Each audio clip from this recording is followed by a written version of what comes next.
Okay, listen, we've piled on the resellers. These are the top reasons why you probably hate them, and I'm gonna tell you why these policies are in place.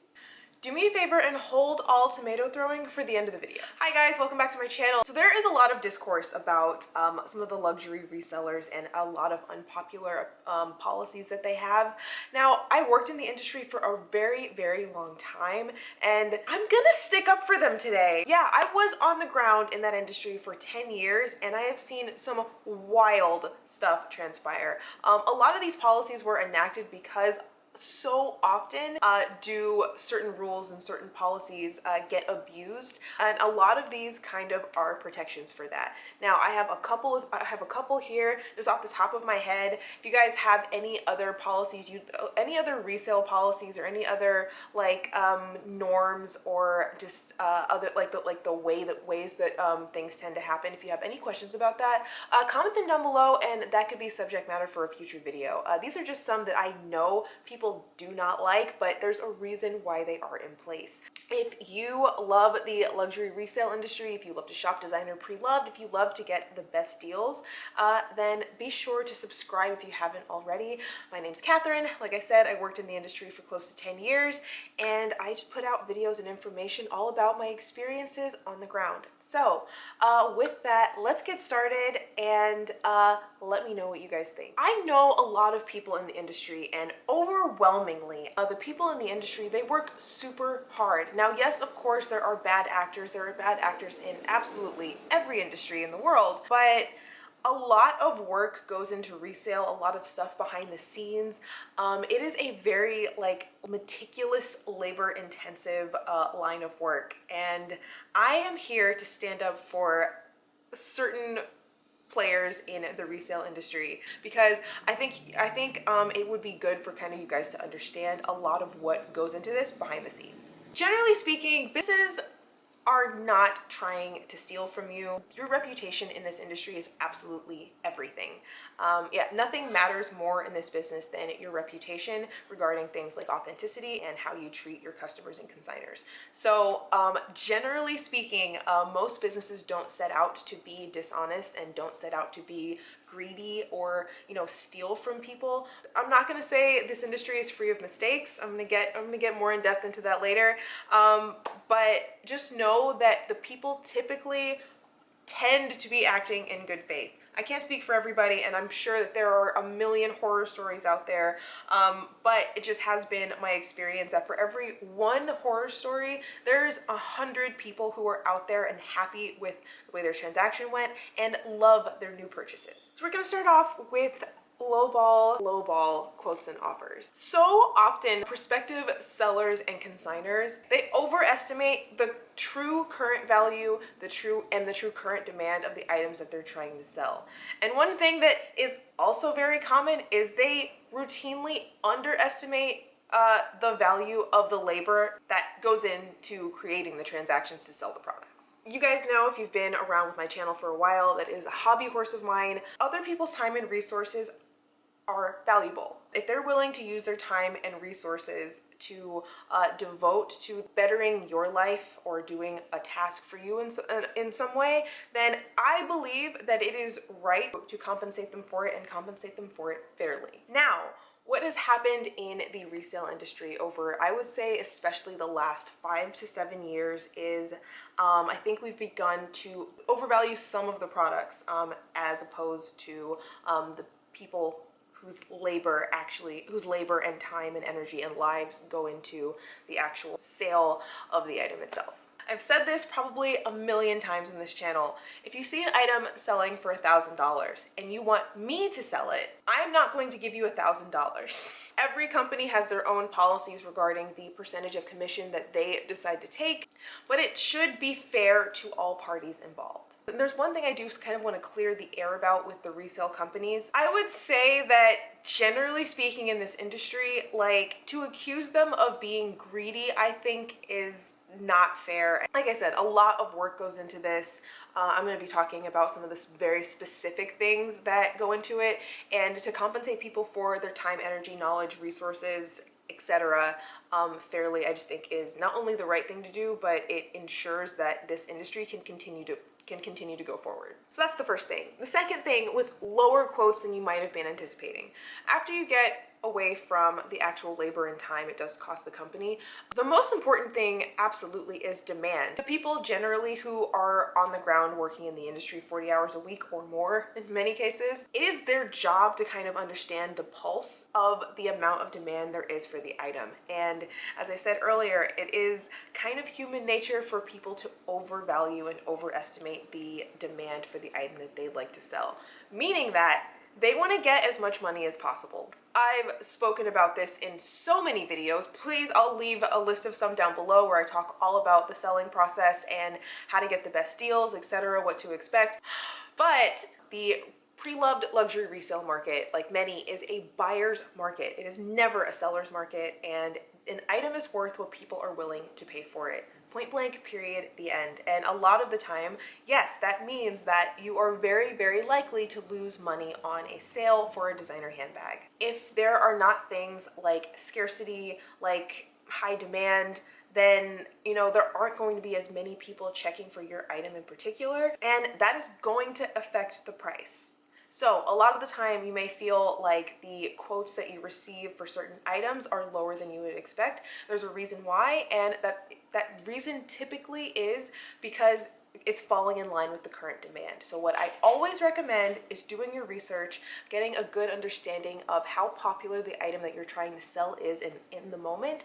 And if you're not happy with the quotes you receive, then you can either A, opt to sell the item yourself so you can keep a higher percentage of the transaction, or B, wait it out and see if the value raises later. What you also have to take into account with selling your designer goods is the current available stock on the resale market. Now, when you go to shop with large companies like Fashion File, like Rebag, like The RealReal, they're large, huge, massive companies that take in probably thousands of items every single day, and they will very often have a lot of the same items. So Fashion File is a great example of this. Whenever there's a new hot item, you can almost set your clock to a dozen of the new hot it item that you can't find in store popping up on Fashion File almost immediately. If you are not first to the punch, then once there's already a dozen of the exact same item ahead of you, okay, they're going to feel the need to offload the current quantity that they already have in stock before they really want to shell out more money for a new one, potentially for yours. And that is absolutely going to be a factor in the resale price that you get. So if you see that, you know, a business already has the item that you're trying to sell, they're more than likely going to offer you a lower quote for it, especially if that item has been sitting there for kind of a while. And of course, we know with fashion and with trends, popularity for certain items reduces over time. So I have for a couple of years now been talking about not necessarily sticking to the trend cycle and selling things while they're popular, buying things when they're not, just kind of going by your own likes and tastes. So that way you kind of head off being a part of this rat race. So while you may feel like you've gotten a lowball quote, they've had to factor in a whole bunch of other things that they may not have like clued you in, that you may not be privy to on the back end. And the great news is that you always have the option to not accept it. Okay, so let's say you've submitted your item, you got your quote, and then they come back, they have to revise the quote after you've already sent the item in. Listen, I get it. That can be extremely frustrating on the consumer end. But this can happen for a variety of completely legitimate reasons. The first and most common reason why this happens is because the condition is not as described.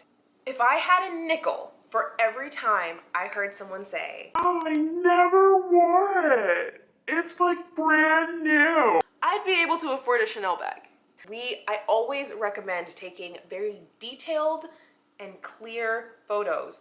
Disclose any flaws, any scratches, any stains, any missing parts, any broken straps, any pop stitches. Do all of that beforehand, so that way, even if it does reduce your quote, you're going to have a more accurate quote, and you won't be surprised once the item is no longer in your possession, because nobody likes that. I can assure you that the business doesn't get giddy when they have to adjust the quote, because in their minds, that means that they're going to have to sell it for less money. Everyone is taking a haircut when your quote gets reduced. The second reason, and you'd be shocked to hear this, but In the amount of time from your quote submission and the company actually receiving the item, a lot can transpire in that amount of time. Remember what happened with these guys? Places like Fashionphile, their quotes will last for 30 days, but a lot can happen in 30 days. So we all know that the fashion and trend cycle is notoriously tumultuous. But the market for your item may change so drastically between the time of your submission and by the time they receive the item. Now, sometimes this happens because you do the submission, you get the quote, and then, you know, life happens. You have to like take your kids to soccer practice, you get a leak in your ceiling and have to move all your stuff out of your closet and end up filming in front of a blank white wall when you have a perfectly beautiful bedroom space, and it completely derails your entire week. Never mind. You sit on your quote for too long, then you know, the market and the demand for your item can change in that amount of time. So what I do recommend is once you receive your quote, send it out as soon as possible. The place that I sell with the most is Fashionphile, and their quotes full on expire after 30 days. You have to just resubmit it. And you know, that actually happened to me recently. There was one bag that I was going to sell. They offered me $800 for it, and then I just didn't get to the post office in time. When I resubmitted it, I ended up being offered more money. So it doesn't always work out. It doesn't always work out that way, but you never know what you're gonna get when you resubmit. So the time between the item hitting the streets, so to speak, the original transaction in the retail boutique and the consignment company receiving it, that can be as much as 30 days, sometimes longer. First, the retail buyer has to get contacted. You have to go and make the purchase. Sometimes that involves going to a boutique. Sometimes it involves a sales associate calling you, placing an order, potential shipping time between like when you've made the purchase and when it gets to you. Sometimes that can be overnight, so that's not really a big deal. Then there is first contact between the original retail buyer and the resale business. There's the negotiation process. A lot of the time it involves like signing a contract of some sort, back and forth emails exchanged, and a lot of the time you have to ship it to the business that's going to receive it. From like initial negotiation to, you know, the business receiving the item, that's at minimum like a week. And then of course there is the resellers intake process. Now, every company is different, and some companies are larger and more organized than others. But remember, we have to receive the item, we have to unbox it, we have to catalog it, enter it into any of our, like, you know, computer systems, so we know like all the things that it comes with, if it has a serial number. Then there is the inspection and authentication process. That's different with every single company. Me personally, I work as an authenticator independently, so I was able to do that like all in one shot. Unfortunately, not everyone has a Katherine on the payroll. Now, of course, yes, there is the payout. There's making sure the file, like you have to file the records of the contract being signed. Then of course there is the you know, stuffing it, putting it on the shelves, photographing it, writing out all the details for it, posting it online to a website, marketing it to prospective customers. All of that sometimes can take a whole nother 7 days. And by that time, the peak of your hot item may have passed. And sometimes it may not have just passed, but sometimes in whatever that span of time is, like the original retail company can decide to increase the amount of supply that ends up on the retail store shelves. So all of a sudden, the thing that you couldn't get a month ago, you can get one in every color like 2 months later. And I'm gonna be very honest with you guys, every time some like celebrity teeny bopper wears like her mom's vintage bag, yeah, the popularity and the searches for it may jump in the moment, but by the time that whole process has transpired, the moments pass, like no one cares anymore. And in seeing that happen 1,000 times over a decade, I don't want to participate in that. And I think kind of it would be better for everyone if you guys didn't either. I have so many notes here, and I've decided that I'm just gonna cut this up and make it a series. Why you hate resellers, part 1. Why you hate resellers, part 73. If you let me know what your thoughts are on any of these like consignment and sales policies that I talked about today, and if you have any that you'd like me to cover, if there's anything you're confused about as to like, why do they do this, why do they keep doing this is such a problem, I hate it. If you hate something that you see resellers doing, let me know in the comments down below and I'll tell you like if it's legit and why it happens. This is gonna be super fun. I hope you guys enjoyed this video and enjoyed getting some of my insights from being a professional for close to a decade.